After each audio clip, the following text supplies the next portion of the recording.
स्वागत है मेरे प्यारे मित्रों। तो फिर हम पैन और वाई की कहानी को आगे बढ़ाते हैं और आज की शुरुआत होती है एक नई सुबह से, जहां फैन उठने के बाद लिविंग रूम में आता है और फैन को पता चलता है कि वाई तो घर में नहीं है और वाई को घर में ना देखकर फैन परेशान हो जाता है।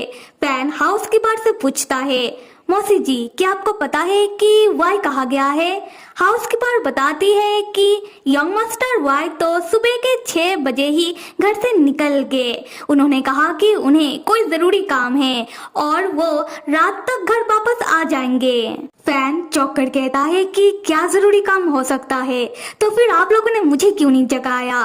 क्या वाई सुबह नाश्ता करके गया है? हाउसकीपर बताती है कि हाँ बिल्कुल, और यंग मास्टर वाई ने ही हमें मना किया था आपको जगाने से। यंग मास्टर वाई ने बताया कि आपका तबीयत सही नहीं है, इसलिए उन्होंने कहा कि आपको आराम करने देना चाहिए। ये जानकर फैन मनी मन कहता है कि वाई को मेरा फिक्र है। वाई मुंह से जो भी कहे कि हमारे बीच रिश्ता है नहीं है, फिर भी वाई अभी भी मुझे अपना बड़ा भैया मानता है। ये सोचकर फैन भावुक होने लगता है। तब हाउसकीपर फैन के भावुकता में पानी फेरते हुए कहती है कि यंग मास्टर वाई ने बताया कि आप बातें छुपा लेते हो, इसलिए हमें ही आपसे आपके तबीयत के बारे में पूछते रहना चाहिए और आपका ध्यान रखना चाहिए, क्योंकि आप जितना जल्दी ठीक होगे उतना जल्दी ही आप यंग मास्टर वाई का ध्यान रख पाओगे। ये सुनकर फैन मन में कहता है कि मैं तो फालतू में ही इतना भावुक हो रहा था, बल्कि वाई इसलिए चाहता है कि मैं जल्दी ठीक हो जाऊं कि ठीक होने के बाद उसका ध्यान रखूं और उसका नखरे उठाओ। उसके बाद फैन वाई को कॉल लगाता है, जहां हम देखते हैं कि दूसरी तरफ वाई कॉल पिक करता है। फैन पूछने लगता है कि वाई तुम इतनी सुबह कहाँ चले गए? कौन सा जरूरी काम निकल आया? हम वाई को देखते हैं जो कार से जा रहा था। वाई तब एक जबरदस्ती का स्माइल करते हुए फैन को बताता है कि मुझे मेरे पिताजी का कॉल आया था और उन्होंने मुझे घर बुलाया, इसलिए मैं अपने घर जा रहा हूँ। ये जानकर फैन परेशान हो जाता है। फैन पूछता है कि पर उस दिन तो तुम्हारे पिताजी सबके सामने तुम्हारा बेइज्जती कर रहे थे, तो फिर उन्होंने तुम्हें आज घर क्यों बुलाया? वाई कहता है कि क्योंकि मैं उनका बेटा हूँ और मिस्टर फैन आपको मेरे घर के मामलात पर पढ़ने की कोई जरूरत नहीं है। और क्या आपने मुझे ये पूछने के लिए कॉल किया? खैर मैं आपको एक और बात बता देता हूँ कि मुझे आज घर आते आते देरी हो जाएगा। ये कहने के बाद वाई कॉल को रखने वाला था। फैन दूसरी तरफ से कहने लगता है कि वाई सुनो सुनो, कॉल को मत रखना। फिर फैन हिचकिचाते हुए कहता है कि वाई देखो तुम तो घर में नहीं हो, तो मैं भी घर में रुककर क्या करूं?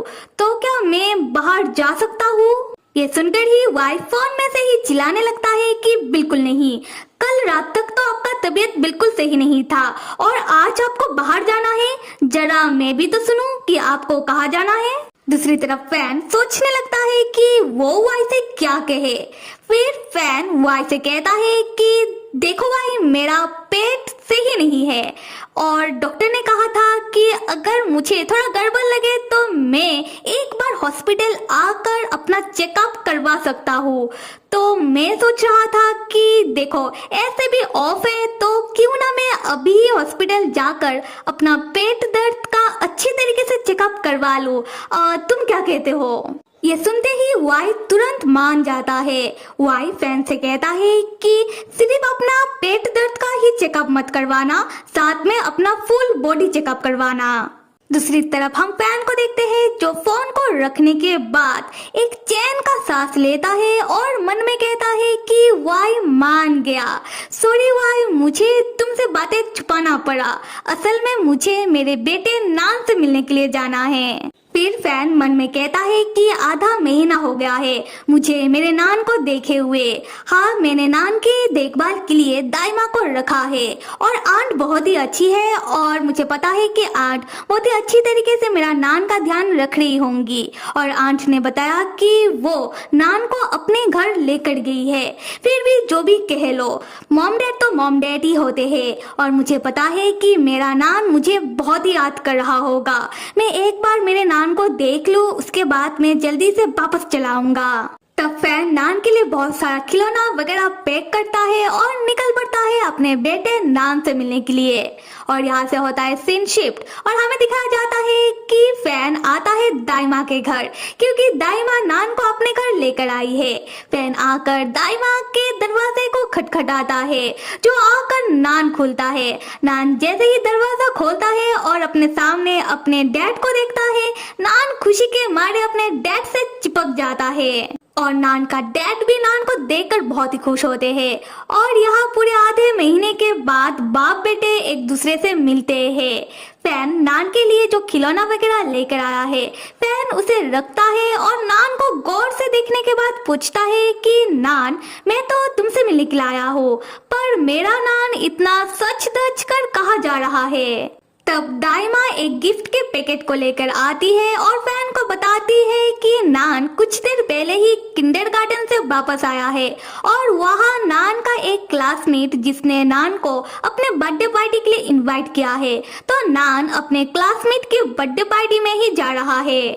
तब फैन प्यार से नान से कहता है कि मेरा नान मेरे बिना ही अकेला अकेला मजे कर रहा है। नान तब अपने डैड का हाथ पकड़ के लटक जाता है और मुस्कुराते हुए कहता है कि नहीं डैड, ऐसा बात नहीं है, मैंने आपको बहुत मिस किया है। तो डैड, अब भी मेरे दोस्त के बर्थडे पार्टी में चलो ना मेरे साथ। और मासूम सा नान अपने डैड को लालच देने लगता है कि वहाँ जाकर हम दोनों बहुत सारा आइसक्रीम खाएंगे। और यहाँ फैन भी मान जाता है। फैन नान से कहता है कि ठीक है, तो फिर चलो हम दोनों एक साथ ही तुम्हारे दोस्त के बर्थडे पार्टी में चलते हैं, क्योंकि फैन को अपने बेटे नान के साथ टाइम स्पेंड जो करना था। अगले सीन में वाई को दिखाया जाता है।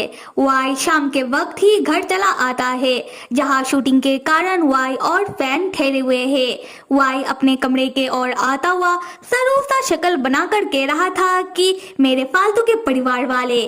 खैर, आज के लिए उन लोगों का ड्रामा खत्म हुआ। उसके बाद वाई अपने मन ही मन अपने दोनों सौतेले भाइयों को गालियां दे रहा था।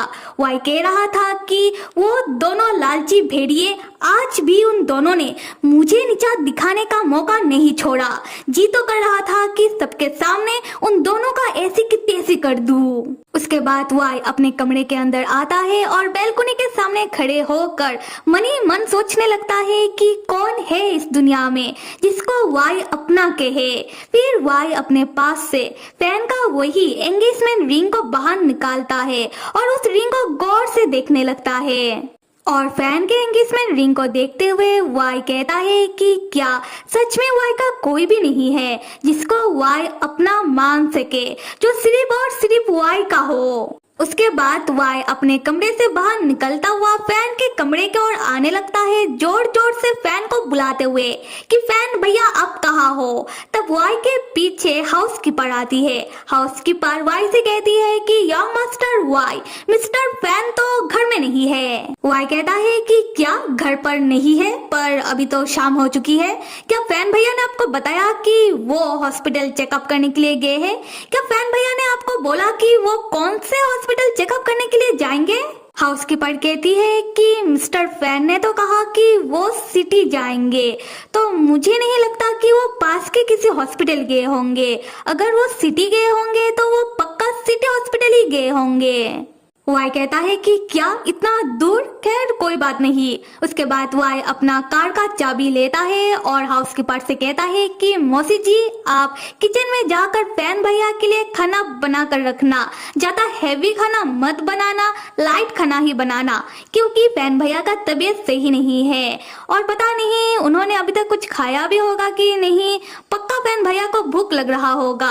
अगर फैन भैया घर पहले आ जाते हैं तो आप उन्हें खाना दे दीजिएगा, वरना मैं तो अभी जा ही रहा हूँ फैन भैया को ढूंढने के लिए। उसके बाद वाई अपना कार लेकर फैन को लेने के लिए निकल पड़ता है। अगले सीन में हम देखते हैं कि फैन नान के दोस्त के बर्थडे पार्टी में आता है और यहाँ आकर फैन को पता चलता है कि बर्थडे पार्टी तो दो भागों में भाग है।